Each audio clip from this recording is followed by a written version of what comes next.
আসসালামু আলাইকুম গাইস, কেমন আছেন সবাই? আশা করি সবাই ভালো আছেন।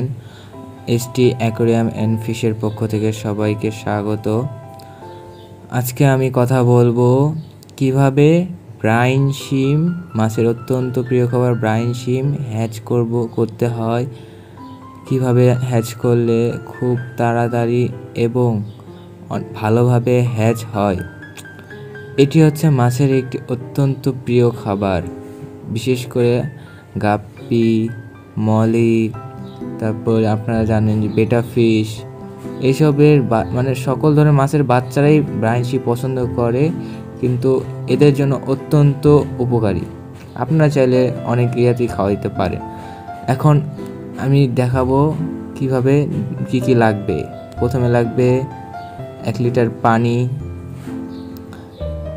ডলফিন লবণ বা আপনারা জানেন মোটা লবণ।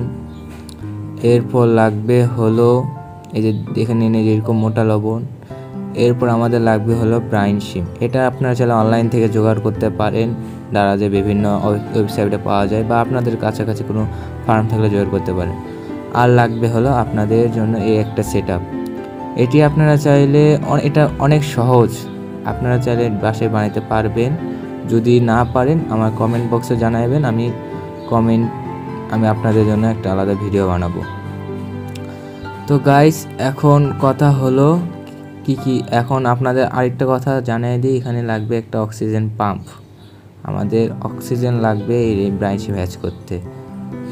তো এখন গাইস আমরা এখন এই পানিটুকু ঢেলে দেব, 1 লিটার পানি।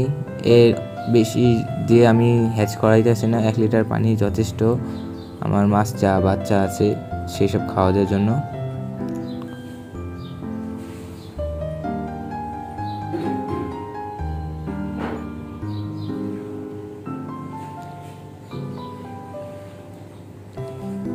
তো গাইস এখন আমি পানিটুকু ভরিয়ে নিলাম। এখন আমি এর ভিতরে দিয়ে দেব, এই দেখুন এতটুকু হয়েছে আমার। অবশ্যই 2 লিটারের যে তেলের বোতল আমি এটা কেটে নিয়েছি, আপনারা আপনাদের ইচ্ছা মতো দেবেন, কেটে নেবেন। এখন আমি এখানে 1 চামচ পরিমাণে, 1 চামচ, বেশি না কমও না, 1 চামচ পরিমাণে, যে দেখুন এখানে কতটুকু পরিমাণ, 1 চামচ পরিমাণে ডলফিন লবণ বা আপনারা যাই বলেন মোটা লবণ দিয়ে দিলাম। এখন আমাদের এটা ভালোভাবে মিক্স করতে হবে, তাই আমি এখন অক্সিজেনটা চালু করে দিব। আমার যে এয়ার পাম্প আছে এটি চালু করে দিব।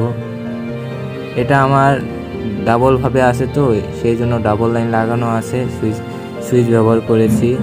এটা আমার যে বড় অ্যাকোয়ারিয়াম তার সাথে সংযোগ আছে, তাই এটার সাথে এখন অল্প অল্প করে অক্সিজেন চালু করে দিয়ে লবণটা মিক্স হয়ে গেছে। সো এখন আমরা লবণ মিক্স হয়ে গেছে, এখন আমরা ব্রাইন শিম দিব। তাই আমাদের একটু অল্প অক্সিজেন লাইনটা অল্প করতে হবে, তাছাড়া ব্রাইন শিমটা ছড়ে যাবে, ডিমটা মানে উলতাল পালতাল হয়ে উপরে চলে আসবে। তাই অক্সিজেন এটা কমে দিলাম। এখন ব্রাইন শিম দিব।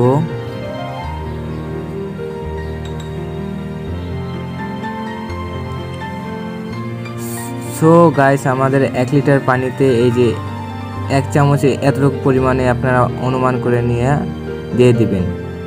বেশি দিলে হইতে যাবে না, অল্প দিলে হবে না তা না, হবে, কিন্তু আমার মাছের পরিমাণ অনুযায়ী আমি এত পরিমাণে দিয়ে দিলাম। আপনারা চাইলে আপনাদের সাথে মতো দেন, তবে এর চেয়ে বেশি না দেওয়াই ভালো। বেশি দিলে হ্যাচ হতে চায় না, সব হ্যাচ হয় না। আমাদের আজকে টার্গেট 80% হ্যাচ করব, 80 থেকে 90%। সো গাইস, আমি এটা অক্সিজেন লাইন একটু বাড়িয়ে দিলাম, আস্তে আস্তে বাড়াচ্ছি, তাছাড়া এই যে দেখুন সাইড দিয়ে উঠে আসছে, তাই বাড়িয়ে দিলাম। ব্রাইন শিম সাধারণত 2 দিন লাগে, সময় লাগে, 24 ঘন্টা বা 36, মানে 2 দিন হলে ভালো হয়। আজকে বসাইলাম, 2 দিন পরে তুলব।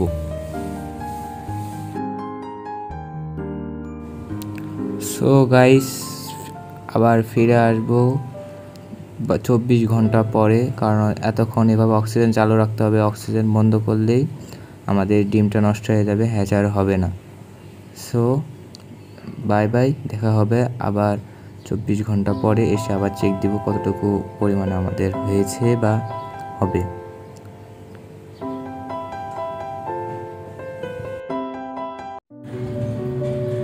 তো গাইস, ফিরে এলাম 36 ঘন্টা পর। দেখতেই পাচ্ছেন আমার ব্রাইন শিমগুলো কত সুন্দর হ্যাচ হয়েছে। প্রায় 95% হয়তো হ্যাচ হয়েছে। এই যে দেখুন কত সুন্দর হ্যাচ হয়েছে। এখন আমি এটাকে খাবার দিব, এটা এখন বাচ্চা মাছদের খাওয়াবো, তাই অক্সিজেনটা বন্ধ করে নিলাম। এটাতে এখন আমি সিরিজ দিয়ে খাওয়াবো। এখন দেখুন এই ডিমের খোসাগুলো পড়ে চলে যাচ্ছে। এই দেখুন কত সুন্দর হ্যাচ হয়েছে আমার ব্রাইন শিমটা। তো গাইস, এখন আমি সিরিজের মাধ্যমে ব্রাইন শিমগুলো তুলে নেব।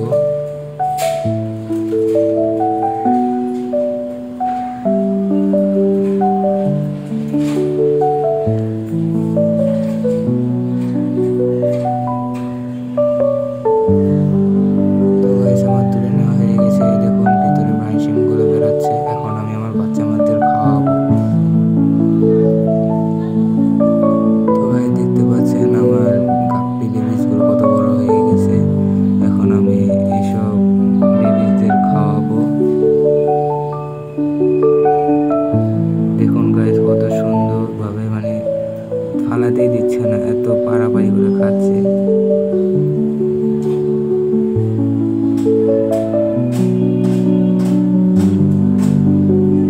এই যে দেখুন গাইস, ভিতরে ব্রাইন শিমগুলো ঘুরে বেড়াচ্ছে আর বাচ্চাগুলো খাচ্ছে। তো গাইস, ভিডিওটা ভালো লাগলে একটা লাইক দিন, শেয়ার করেন, আর যদি কোনো কিছু জানার থাকে কমেন্ট